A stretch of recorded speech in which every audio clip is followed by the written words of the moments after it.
Hi everyone, this is also the book of.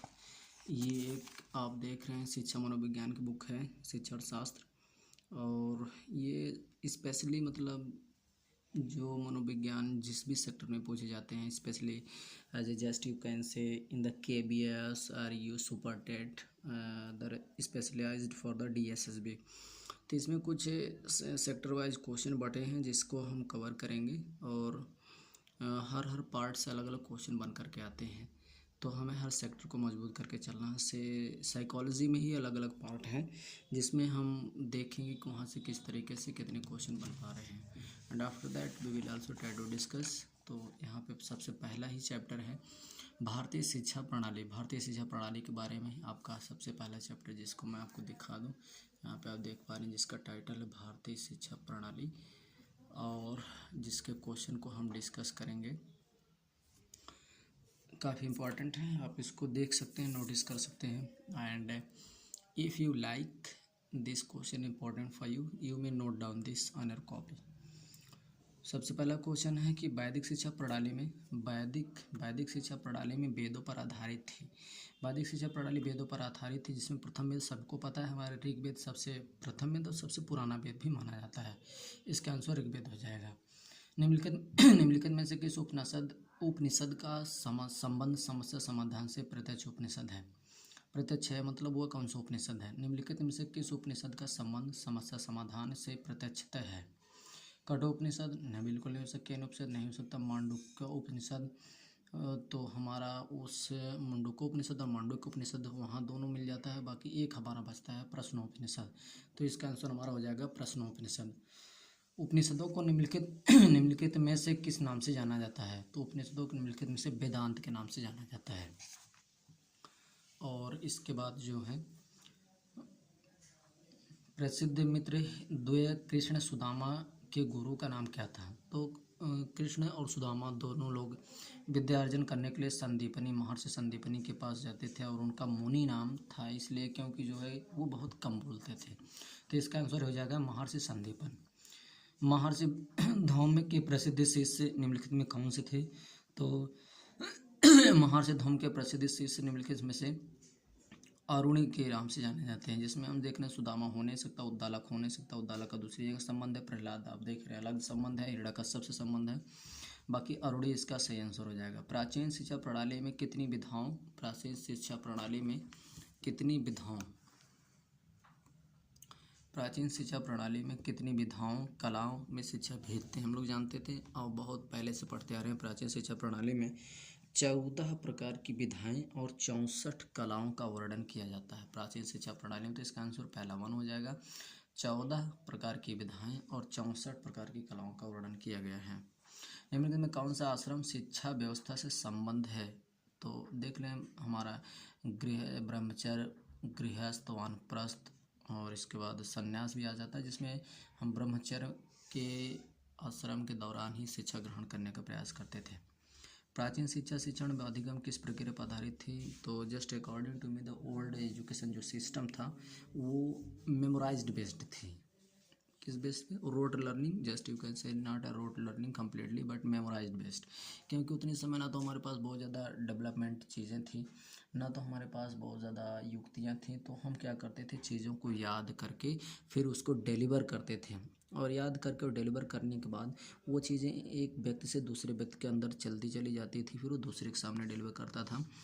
तो you can say that in the ancient time education was totally based on the memory based, because one person try to learn and try to observe, and after that when there is also the need of for the teaching, then he also try to deliver the matter, dicto matter, और rote learning कह सकते हैं और the memory based कह सकते हैं। after that here is also the question, भारतीय शिक्षा प्रणाली में निम्नलिखित भारतीय शिक्षा प्रणाली में निम्नलिखित में से किस शिक्षा की भूमिका नगण्य पाई जाती है? भारतीय शिक्षा प्रणाली में जब आप देखते हैं तो वहाँ पर प्राथमिक शिक्षा की प्रणाली जो थी, प्राथमिक शिक्षा की प्रणाली नगण्य पाई जाती है। बिल्कुल ऐसा कहीं मिलता ही नहीं है। कि प्राथमिक या प्राइमरी पीआरटी के बारे में या प्राइमरी शिक्षा का जिक्र किया गया हो भारतीय शिक्षा प्रणाली में। और भारतीय शिक्षा प्रणाली में खासतौर से प्राचीन शिक्षा प्रणाली में प्राथमिक शिक्षा को, तो इसका आंसर हमारा क्या हो जाएगा, प्राथमिक शिक्षा प्रणाली। इसके बाद हमारा आ जाता है 10th क्वेश्चन, वैदिक शिक्षा के गुरु में विशेषकर निम्नलिखित में किस वर्ग में आते थे। जो ब्राह्मण वर्ग के लोग रहते थे वही गुरु का काम करते थे। आप दीपो भव, अपना दीपक खुद बनो, निम्नलिखित में किस शिक्षा प्रणाली का मूल संदेश था।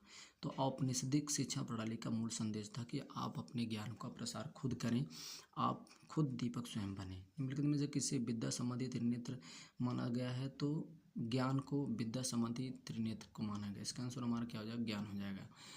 Just according to me that knowledge is also the third eyes of the human beings by which he can or she can explore his life, and knowledge is also the very good things, very essential part of the life। ज्ञान का कोई मतलब बहुत ये complete पर्याय नहीं हो पाता है कि वो रोज़गार प्रदान कर दे, बल्कि त्रिनेत्र के स्वभाव में होता है कि हम अपने जीवन को जीना सीखना जान जाएं। गुरुकुल शिक्षा पद्धति का स्वरूप निम्नलिखित में कैसा था। गुरुकुल शिक्षा का पद्धति हम देखते थे, जो पहले गुरुकुल प्रणालियाँ हुआ करती थी, राजा लोग क्या करते थे, दान देते थे। और जब राजा दान देते थे और बड़े बड़े जो राजा होते थे उसमें शिक्षा के स्वरूप में कुछ अनाज हो जाता था, भूमियाँ हो जाती थी, इमारतें हो जाती थी, दान क्या करते थे। जिसके और बाद जो विद्यार्थी उसमें शिक्षा ग्रहण करने जाते थे तो वो शिक्षा ग्रहण कर लेने के बाद एक संस्कार होता था, उपसंपदा संस्कार, मतलब उनकी शिक्षा कंप्लीट हो जाती थी।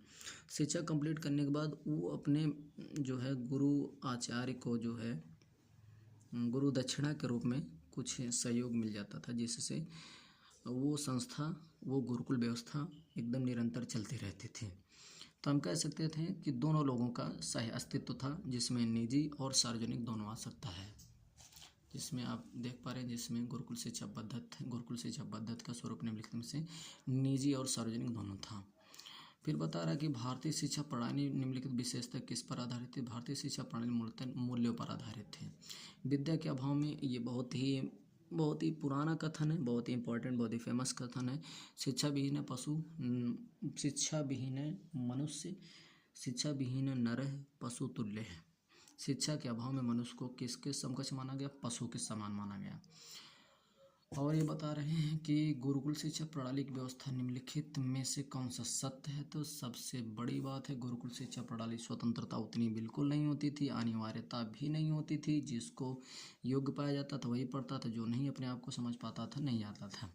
ये एक सबसे इम्पोर्टेंट पॉइंट इसमें दिख रहा है, निःशुल्कता बिल्कुल। गुरुकुल शिक्षा प्रणाली में किसी प्रकार का कोई कार्य, कोई भी फीस, कोई भी मतलब ऐसा कुछ प्रावधान नहीं था कि कोई फीस देना पड़े। हाँ, ये रहता था कि उनको दिन भर अपनी भिक्षा मांगनी पड़ती थी और उसी भिक्षा से अपने गुरु और अपना खुद का पेट भरना पड़ता था और अपनी शिक्षा को जारी रखना पड़ता था। गुरु को गुरुकुल के संचालन हेतु संसाधनों का व्यवस्थापक किससे माना जाता था। तो अब देखिए, गुरुकुल के संचालन हेतु मैंने आपको बताया भी, गुरुकुल के संचालन हेतु जो शिक्षा व्यवस्था में कई लोगों का बहुत लोगों का योगदान होता था, जिसके माध्यम से शिक्षा चलती थी। जैसे राजा भी हो सकता था उसमें, और अभिजात वर्ग मतलब जो बड़े ही समृद्ध व्यक्ति लोग थे वो आ जाते थे, आवंटित ग्राम मतलब सभी आ जाते थे। इसका आंसर हमारा क्या हो जाएगा, उपरोक्त सभी। गुरु का स्थान किसके समकक्ष माना गया। गुरु का स्थान बिल्कुल ईश्वर के समकक्ष माना गया है, ये सबको पता है। After that here is also the important point point, and क्या है इम्पोर्टेंट पॉइंट कि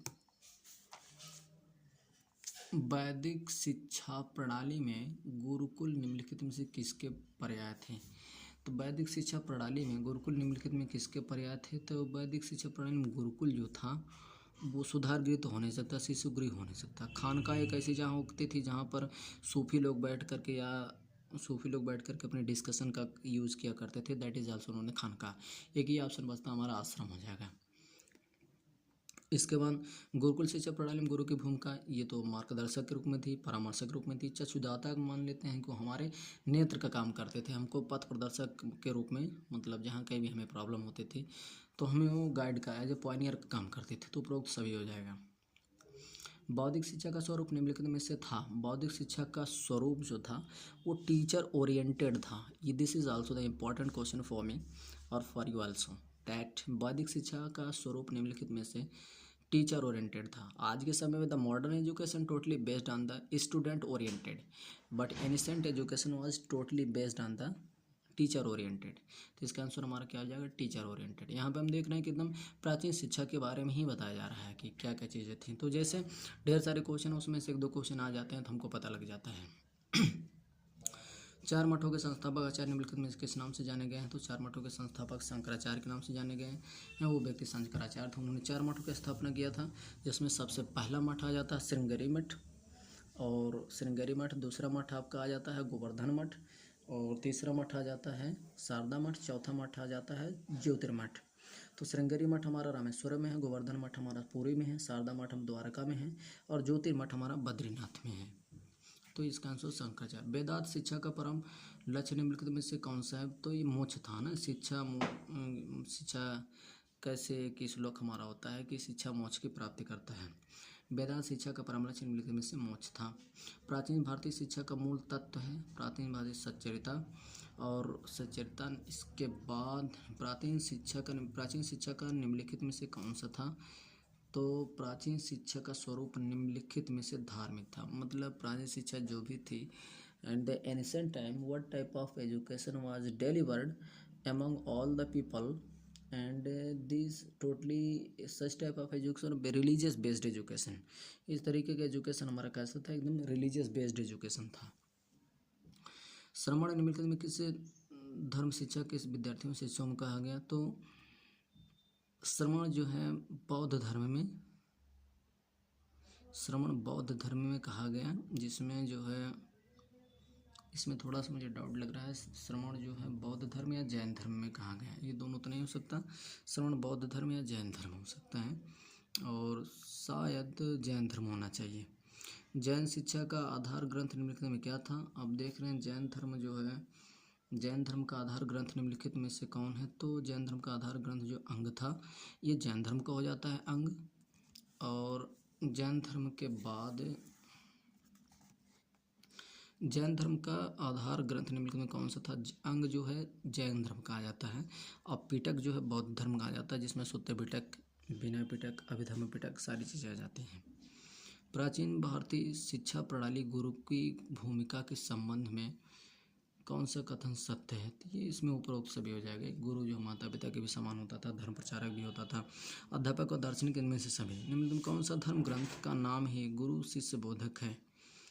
तो उपनिषद। आप देखते हैं ना, उपनिषद का अर्थ ही होता है गुरु के समीप बैठना, ये उपनिषद का अर्थ होता है। तो यही इसका आंसर हो जाएगा। फिर ये डिस्कस यहाँ पे बता रहे हैं बौद्ध शिक्षा का केंद्र निम्नलिखित में से। देखिए, बौद्ध शिक्षा के जो विद्यालय होते थे उनको हम बिहार के नाम से जानते थे, और जो यूनिवर्सिटियाँ होती थी उनको हम महाविहार के नाम से जानते थे, जिसमें हमारा तक्षशिला आ जाता है, नालंदा आ जाता है, विक्रमशिला आ जाता है। कौन सा महाविहार बौद्ध शिक्षा का प्राचीनतम केंद्र है? तो तक्षशिला सबसे प्राचीनतम केंद्र के रूप में जाना जाता था। चंद्रगुप्त विक्रमादित्य के निम्नलिखित में, ये देखिए इनके गुरु हैं, और एक ही गुरु का 4 नाम है, जिसमें उपरोक्त सभी सही हो जाएगा। फिर बता रहा है कि चाणक्य का महान शिष्य चंद्रगुप्त निम्नलिखित किस राजवंश का? सबको बताया मौर्य वंश के बारे में। निम्नलिखित भारतीय शिक्षा शुभारंभ जो होता था वो हमारा निम्नलिखित में कौन सा उपनयन संस्कार से शुभारंभ माना जाता था? और प्राचीन भारतीय शिक्षा में लोकप्रिय विषय हुआ करते थे, दर्शन शास्त्र हुआ करता था। गौतम बुद्ध का पहला शिष्य निम्नलिखित में कौन सा था? आनंद। तो इसका ऑप्शन हमारा क्या हो जाएगा? आनंद हो जाना चाहिए। महात्मा बुद्ध द्वारा सर्वप्रथम 5 शिष्यों को जो ज्ञान दिया गया, जो उपदेश दिया गया, उसको हम धर्मचक्र परिवर्तन के नाम से जानते हैं। गौतम बुद्ध अपना प्रथम उपदेश 5 शिष्यों को किस स्थान पर दिया? तो सारनाथ में दिया, जो वाराणसी से 12 किलोमीटर दूर है।